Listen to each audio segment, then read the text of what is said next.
The Holy Gospel according to St. John. Glory to you, O Lord. Actually, St. Matthew.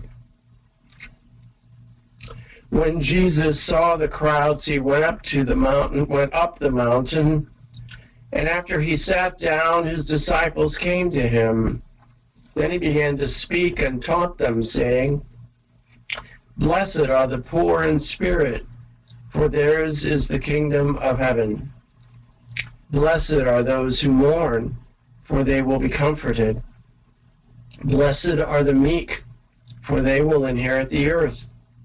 Blessed are those who hunger and thirst for righteousness, for they will be filled. Blessed are the merciful, for they will receive mercy. Blessed are the pure in heart, for they will see God.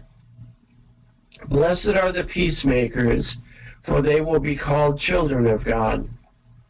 Blessed are those who are persecuted for righteousness' sake, for theirs is the kingdom of heaven. Blessed are you when people revile you and persecute you and utter all kinds of evil against you falsely on my account.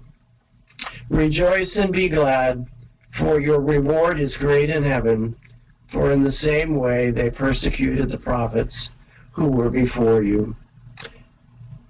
The Gospel of the Lord. Praise to you, O Christ.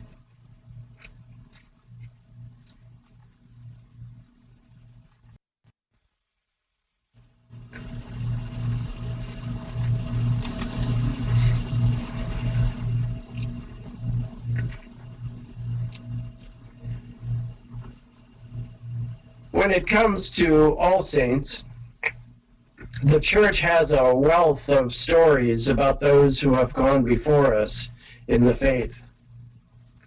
And many of those, as the first lesson referred to, have gone through a great ordeal. One story comes down to us in great detail in a form that was a long letter that had been sent from Christians in Gaul, which is modern-day France, to the churches of neighboring countries and cities and states, and is preserved word for word by Eusebius of Caesarea in his seminal History of the Church from the early 4th century. I want to share that story with you today because it truly is an eyewitness to the challenges that Christians faced in the early days of the church. The time of this ordeal is 177 AD. The place is two neighboring cities in eastern France, Lyon and Vienne, both at the time thriving Roman cities on the river Rhone. Both cities give witness to the far-reaching spread of Christianity during the short century and a half of its existence. Up until now, however, Christians in these cities had not known of the persecutions and troubles that other Christians had suffered in other parts of the Roman world. For Roman citizens throughout the world had become increasingly suspicious and untrusting of Christians. Roman governors and tribunes themselves were generally not prone to hostility, but if the public they governed demanded it, they would torture and kill Christians for no other reason than that they were indeed Christian. Well, so it was in Lyon and Vienne in 177. The atmosphere had suddenly become entirely intolerant and hostile toward Christians. They were accused of vile practices and sacrilegious rites, from eating their own children to orgies of incest. And the stubborn refusal of Christians to acknowledge the traditional gods of Rome was an insult to all patriotic Roman citizens. The governors and tribunes in charge could no longer tolerate such blatant offense against the state and against patriotism. Christians were to be rounded up and made to acknowledge the Roman gods or face the consequences. So Christians became a marked people. They were barred from public places, from houses to visit, from baths, from the forum to do their shopping. Those known to be Christian by neighbors were subjected to verbal abuse, beatings, robbing, even stonings, dragging people along the ground, and everything that an infuriated mob normally does to hated enemies. Those arrested were marched into the public forum and interrogated by the tribune and the city authorities in front of the whole population. If they blatantly continued to confess Christ, they were locked up in jail to await the governor's examination. And during their time of waiting, they were subjected to unspeakable tortures and humiliations. Among those arrested and so tortured was a man named Sanctus, a deacon from Vienna. With the greatest of determination, his persecutors had decided that they would break his defiant spirit and make him deny his Christ no matter how long it took. They strained every nerve in his body, using greater and greater torments against him until he was bruised and battered from head to toe. Still, all that Sanctus would say in Latin was, "I am a Christian." He would not give them name, race, birthplace, or any other information except to say, "I am a Christian." After treating him mercilessly, when his tormentors could think of nothing else to do, they pressed red-hot copper plates against the most sensitive parts of his body. Still, he did not yield, but would only say his Latin confession of faith, "I am a Christian." He was left in his cell, an emaciated lump of disfigured flesh, unable to stand even the mere touch of a hand. After a few days, the authorities decided to try again, this time putting this poor wounded and swollen body on the rack. To their amazement, rather than wounding him further, his body became erect and straight and recovered its former appearance and use of his limbs. Having still gotten nothing from Sanctus but his statement of faith, they put him in a dark, airless cell where many other Christians had already suffocated to death. Still, he did not die, but continued to confess his faith. Another of those arrested at this time was a Christian woman named Blandina. Her greatest fear at this time was that if she was arrested, she would not be able to endure any hardship, but quickly lose her faith and deny her Christ. And yet God proved to be with her and filled her up with immeasurable strength. Every manner of torture and humiliation was hurled against her. Day after day they came for her. From morning till night they tortured and humiliated her, until those who tormented her were exhausted by their efforts and confessed that they were beaten. Nobody could believe that she was still breathing. And yet Blandina seemed to grow in strength at every proclamation of her faith, finding refreshment, rest, and insensibility to her sufferings simply by uttering the words, "I am a Christian." We do nothing to be ashamed of.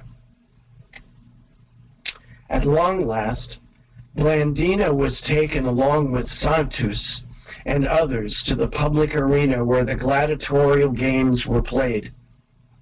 There, before a howling mob, they were again asked to deny Christ and embrace the gods of Rome. When they would not, they were again subjected to tortures and beatings as if they never had been punished before. Blandina was bound to a pole while wild beasts were unleashed upon Sanctus and another Christian named Martyrus. Guards allowed them to be mauled severely but not killed. Then they strapped the two men into iron chairs and held them over a huge fire until the iron burned white hot and burned them to death.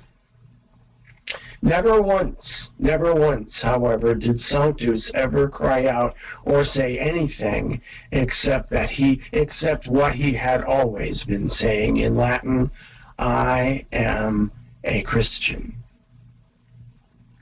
During the whole ordeal, Blandina remained miraculously untouched by the wild beasts.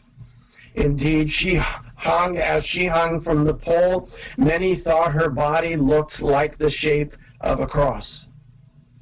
Seeing her uttering her quiet prayers, other persecuted Christians drew strength and confidence from her, seeing Christ in her and through her.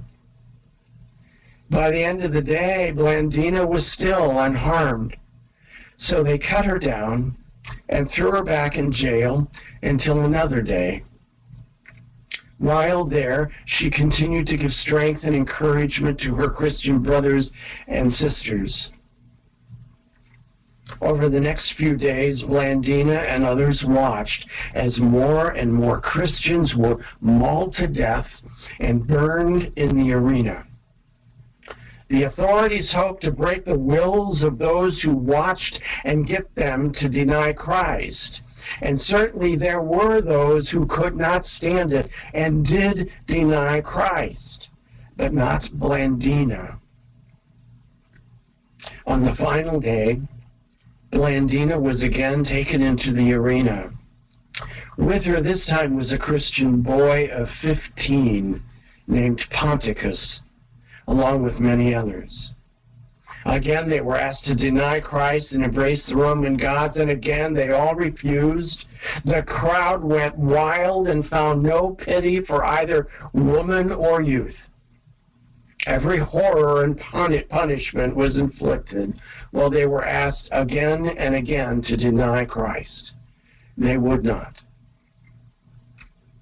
At every moment, young Ponticus searched the eyes of Blandina as he suffered. At every moment, she encouraged him on, and he grew in his strength and bravery until finally he gave back his spirit to God.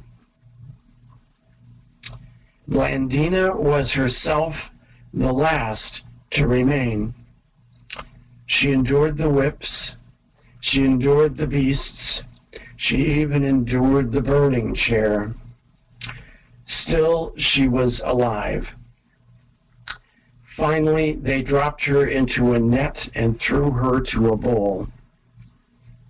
After several gougings and tosses, she too gave back her spirit to God.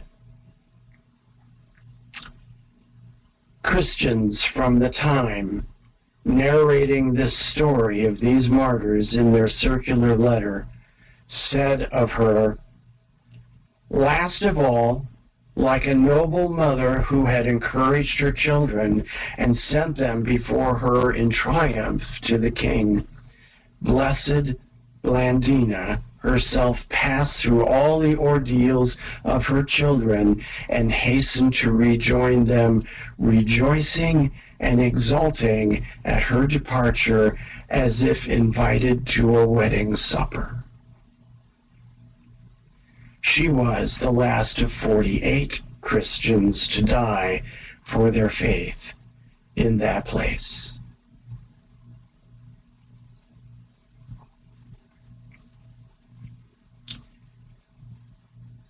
When we are baptized,